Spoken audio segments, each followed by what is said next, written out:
नमस्कार, जनप्रवाद सुपरफास्ट में आपका स्वागत है। मैं हूं हेमेंद्र सिंह। एक नजर डालते हैं आज की सुर्खियों पर। पीएम मोदी ने महाअष्टमी पर गुजरात को बड़ा तोहफा दिया। पीएम मोदी ने गुजरात में 3 परियोजनाओं का उद्घाटन किया। इनमें किसानों के लिए किसान सूर्योदय योजना, जूनागढ़ में गिरनार रोपवे का उद्घाटन किया। साथ ही अहमदाबाद में UN मेहता हृदय रोग संस्थान की शुरुआत की। बायोकॉन लिमिटेड की चेयरपर्सन किरण मजूमदार-शॉ ने कोरोना वैक्सीन को लेकर बड़ा बयान दिया है। उन्होंने उम्मीद जताई है कि भारत में जून तक mRNA की वैक्सीन आ जाएगी। इसे सभी नागरिकों तक पहुंचाना एक चुनौती होगी, क्योंकि इसे संभालने के लिए 80 डिग्री कोल्ड चेन की आवश्यकता होगी। रामनगरी अयोध्या में 3 दिवसीय महोत्सव में 5.5 लाख दीप जलाकर नया रिकॉर्ड बनाने की तैयारी है। कोरोना प्रोटोकॉल के तहत सोशल डिस्टेंसिंग के साथ ही दीपोत्सव का आयोजन किया जाएगा। सभी कार्यक्रमों का लाइव प्रसारण किया जाएगा। नेपाल के भारत विरोधी रवैया में कुछ कमी आई है, इसके संकेत प्रधानमंत्री KP शर्मा ओली ने दिए हैं। विजयदशमी को लेकर नेपाल सरकार ने शुभकामना संदेश जारी किया है। संदेश में जिस नक्शे को दिखाया गया है वो पुराना है। इसमें नेपाल लिपुलेख, कालापानी एवं लिम्पियाधुरा क्षेत्र का अपना दावा पेश नहीं कर रहा है। अगर आपने कोरोना काल में बैंक लोन की किस्त चुकाई है तो आपको बैंक कैश बैक देंगे। इसकी घोषणा RBI ने की है। केंद्रीय बैंक ने ब्याज पर ब्याज मामले को लेकर अपने फैसले के बारे में पूरी जानकारी दी, जिसमें कैश बैक की भी बात कही गई है। कर्नाटक का पर्यटन निगम फिर से लग्जरी ट्रेन गोल्डन चैरियट लाएगा। इसका संचालन जनवरी 2021 में होगा। इस ट्रेन में गद्दीदार फर्नीचर, आलीशान कमरे, बाथरूम, लिलन और कटलरी की सजावट होगी। साथ ही वाईफाई और स्मार्ट टीवी की भी सुविधा होगी। मौसम विभाग ने कर्नाटक में अगले 2 दिनों में भारी बारिश का अनुमान जताया है। इसको लेकर कर्नाटक CM येदियुरप्पा ने बेंगलुरु महानगर पालिका को अलर्ट रहने का निर्देश दिया है। उन्होंने अधिकारियों से बचाव एवं राहत उपायों की जानकारी ली है। योगी ने यूपी के सभी थानों में बनी 1535 महिला हेल्प डेस्क पर ऐलान किया है। CM ने कहा है कि ये गिलास से बना अलग पारदर्शी रूम होगा। इसमें बैठने, शुद्ध पेयजल, CCTV, कंप्यूटर और महिला आवेदक को प्रार्थना पत्र लिखने के लिए स्टेशनरी की व्यवस्था रहेगी।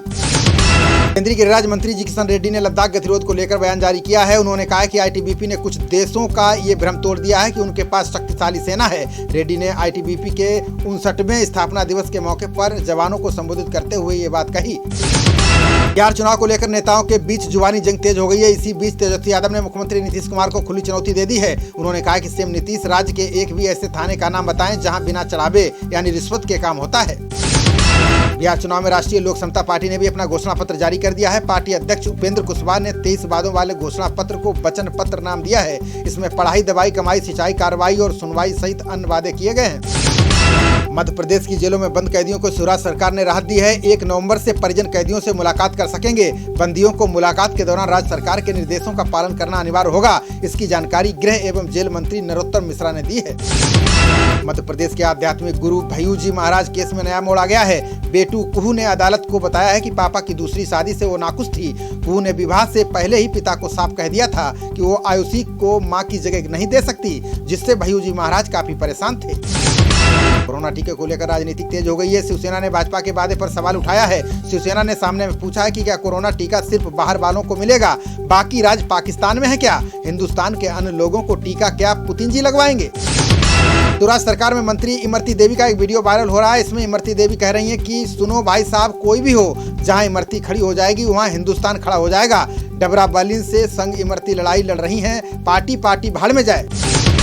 कांग्रेस शासित राज्यों में महिलाओं के प्रति बढ़ते अपराधों को लेकर प्रकाश जावड़ेकर ने राहुल प्रियंका पर निशाना साधा। जावड़ेकर ने कहा कि नेताओं को पंजाब में हुई दर्दनाक घटना पर भी बोलना चाहिए, न कि सिर्फ हाथरस जाकर फोटो सेशन करवाना चाहिए। मिजोरम में स्कूल खोलने के बाद कोरोना के मामले में तेजी आ गई है, जिसको देखते हुए सरकार ने फिर से सभी स्कूलों को बंद करने का फैसला लिया है। बता दें कि राज्य सरकार ने 16 अक्टूबर से स्कूलों को खोला था, जिसके बाद कई छात्र वायरस की चपेट में आ गए। चिराग पासवान ने बिहार में शराबबंदी के बहाने नीतीश पर हमला बोला। चिराग ने कहा है कि CM नीतीश ने शराबबंदी के नाम पर बिहार के लोगों को तस्कर बना दिया है। चिराग ने कहा है कि माताएं बहनें अपने परिवार के सदस्यों को तस्कर बनते नहीं देखना चाहती हैं। जामिया ने एक सत्र की BTech और B.Arch प्रवेश परीक्षाओं की कट ऑफ लिस्ट जारी कर दी है। इसे JEE मेंस की परीक्षा में मिले नंबरों के आधार पर जारी किया गया है। वहीं छात्रों को दाखिले के लिए अपनी प्रक्रिया 26 अक्टूबर से 2 नवंबर तक पूरी करनी होगी। दिल्ली हाईकोर्ट ने DU के 12 कॉलेजों के शिक्षकों और कर्मचारियों को छात्र निधि के पैसे से सैलरी देने पर रोक लगा दी है। जस्टिस नवीन चावला ने उच्च शिक्षा निदेशालय DU और केजरीवाल सरकार को नोटिस जारी किया है। इसमें सैलरी देने को लेकर जवाब मांगा गया है। बाहुबली मुख्तार अंसारी के करीबी डॉक्टर आलम सिद्दीकी पर बड़ी कार्रवाई की गई है। जिला प्रशासन और पुलिस ने आलम के अवैध सम्य हुसैनी हॉस्पिटल और ट्रामा सेंटर को बुलडोजर से ढहा दिया है। बता दें कि अस्पताल पर NGT की अनदेखी और गंगा की जमीन पर हॉस्पिटल बनाने के आरोप थे। महबूबा मुफ्ती के बयान पर बवाल मच गया है। भाजपा ने महबूबा को पाकिस्तान चले जाने की सलाह दी है। भाजपा ने कहा है कि दुनिया की कोई ताकत अब जम्मू कश्मीर में अलग से झंडा नहीं लगा सकती। दूसरी ओर व्हीप ने कहा है कि उनके खिलाफ कानूनी कार्रवाई की जाए। केंद्रीय सड़क परिवहन और राजमार्ग मंत्रालय ने हाईवे सुरक्षा के लिए प्लान बनाया है। इसके तहत मेंटेनेंस के लिए प्रोजेक्ट मेंटेनेंस कंसल्टेंट नियुक्त किए जाएंगे। केंद्रीय मंत्री नितिन गडकरी ने इसके लिए हाईवे से जुड़ी सभी संस्थाओं को पत्र लिखा है, जिससे कि योजना को अंतिम रूप दिया जा सके। सीबीआई ने सुशांत केस में मीडिया ट्रायल पर बॉम्बे हाई कोर्ट में जवाब दाखिल किया है। सीबीआई ने कोर्ट को बताया कि मीडिया ट्रायल के लिए सुशांत केस से जुड़ी कोई जानकारी लीक नहीं हुई है। जांच में पूरी तरह पारदर्शिता बरती गई है। सभी तथ्य सुरक्षित रखे गए हैं। क्वाड काप्टर जम्मू कश्मीर में मार गिराया है। सुरक्षा बलों ने बताया कि पाकिस्तान सर्विलांस के लिए क्वाड काप्टर भेज रहा था। इसका इस्तेमाल भारतीय क्षेत्र की जासूसी के लिए करता है। बरेली के लफ्जियात मामले में यूपी पुलिस ने आरोपी बिलाल को गिरफ्तार किया है। उसे लड़की के साथ अजमेर के होटल से गिरफ्तार किया गया है। बता दें कि बरेली के हिंदू संगठनों के विरोध प्रदर्शन के बाद पुलिस ने बिलाल पर कार्रवाई की है। बसपा सुप्रीमो मायावती ने रोहतास के करगहर में चुनावी सभा को संबोधित किया। उन्होंने आरजेडी और भाजपा पर करारा प्रहार किया। मायावती ने कहा कि आज जिसको देखो वही नौकरी देने की बात करते हैं। आरजेडी के शासनकाल में बिहार बेरोजगारों का केंद्र बन गया था। आयकर विभाग ने रिटर्न दाखिल करने की समय सीमा 31 दिसंबर तक बढ़ा दी है। वित्त मंत्रालय ने आज इसकी घोषणा की। मंत्रालय ने कहा कि कोरोना को देखते हुए उपभोक्ताओं को 1 महीने का अतिरिक्त समय दिया गया है। बता दें कि दूसरी बार समय सीमा में विस्तार किया गया है। टीटीसी ने नवरात्रि पर महिलाओं को तोहफा दिया है। महिला कर्मियों को अब 180 दिनों का मातृत्व अवकाश मिलेगा। परिवहन मंत्री कैलाश गहलोत ने इसकी जानकारी दी। उन्होंने कहा कि बस डिपो को विकसित करने के लिए एनबीसीसी के साथ समझौते को मंजूरी भी दी गई है। उत्तराखंड पहुंचे एनएसए अजीत डोभाल ने अपने पैतृक गांव में कुलदेवी की पूजा की। इस दौरान डोभाल पुश्तैनी घर के अवशेष देखकर भावुक हो गए। उन्होंने कहा कि अब वो गांव में घर बनवाएंगे, जिससे यहाँ के लोगों के साथ ही वे उत्तराखंड की संस्कृति से जुड़े रहें। अनलॉक खुलते ही पर्यटक नैनीताल पहुंचने लगे हैं। यहाँ की झीलों में लोगों की चहल पहल बढ़ी है। पर्यटन विभाग ने कहा कि इस क्षेत्र से जुड़े लोगों के सामने आर्थिक संकट खड़ा हो गया है। अब स्थितियों से धीरे धीरे सुधार होगा।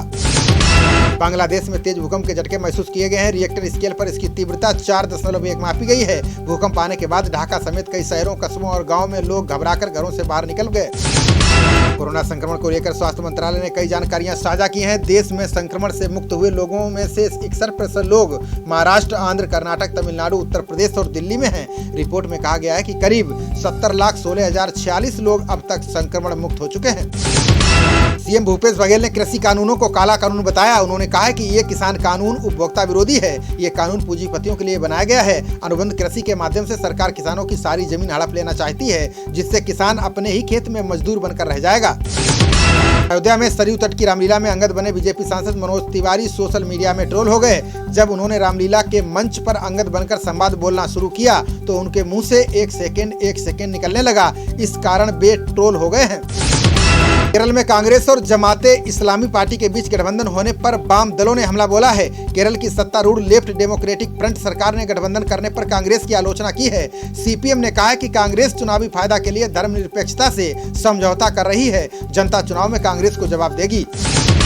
गुजरात की सूरत जेल में सजा काट रहे आसाराम के बेटे नारायण साईं के पास से मोबाइल फोन मिलने से हड़कंप मच गया है। वहीं सूरत जेल अधीक्षक ने नारायण पर रिपोर्ट दर्ज करवाई है। बता दें कि दुराचार सहित अन्य मामलों में नारायण जेल में सजा काट रहे हैं। महाराष्ट्र बीजेपी छोड़ एनसीपी में शामिल होने के एक दिन बाद ही एकनाथ खड़से के बोल बदल गए हैं। खड़से ने दावा किया कि बड़े नेता बीजेपी छोड़ना चाहते हैं, लेकिन उन्हें ठाकरे सरकार गिरने का हवाला देकर रोका जा रहा है, लेकिन सरकार गिरने वाली नहीं है। इलाहाबाद हाईकोर्ट ने एक ही सत्र में 2 डिग्री लेने वाले अध्यापक की बर्खास्तगी पर रोक लगा दी है। न्यायमूर्ति गोविंद माथुर और न्यायमूर्ति सिद्धार्थ वर्मा की खंडपीठ ने कहा है कि नियुक्ति अध्यापक पद की तय योग्यता पर की गई है, इसलिए उसे बर्खास्त नहीं किया जा सकता है।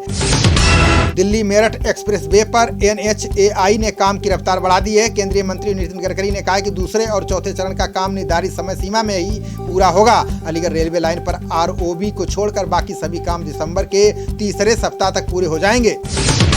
मौसम विभाग ने इस सर्दी को लेकर संभावना जताई है। रिपोर्ट में कहा गया है कि इस बार मौसम पर ला नीना का प्रभाव रहेगा। कड़ाके की ठंड होगी। अनुमान है कि सप्ताह बाद मौसम में बदलाव होना शुरू हो जाएगा। फिलहाल इस समय अभी तापमान सामान्य से अधिक है।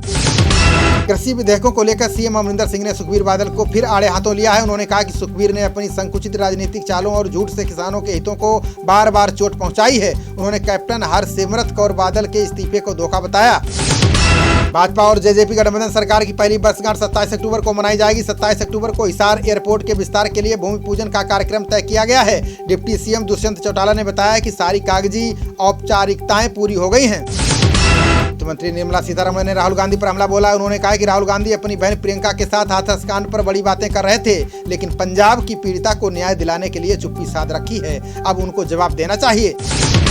कोरोना महामारी के बीच मास्क न पहनने वालों को 2 साल की सजा हो सकती है। अफ्रीकी देश इथोपिया ने नया कानून लागू किया है। इस कानून में मास्क नहीं लगाने वालों पर जुर्माना और 2 साल तक की सजा का प्रावधान है। बता दें कि इथोपिया में अब तक कोरोना के 91,000 केस मिले हैं, जबकि 1400 लोगों की जान जा चुकी है।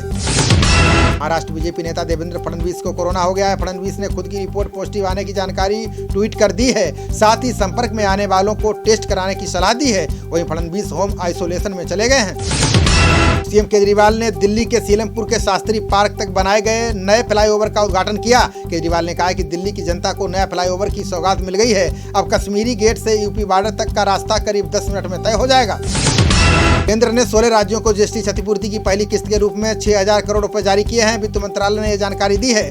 केंद्र ने विपक्षी दलों द्वारा केंद्र शासित राज्यों की मांग को स्वीकार करते हुए यह कदम उठाया है। अब राज्य सरकारें विकास कार्य तेज कर सकेंगी।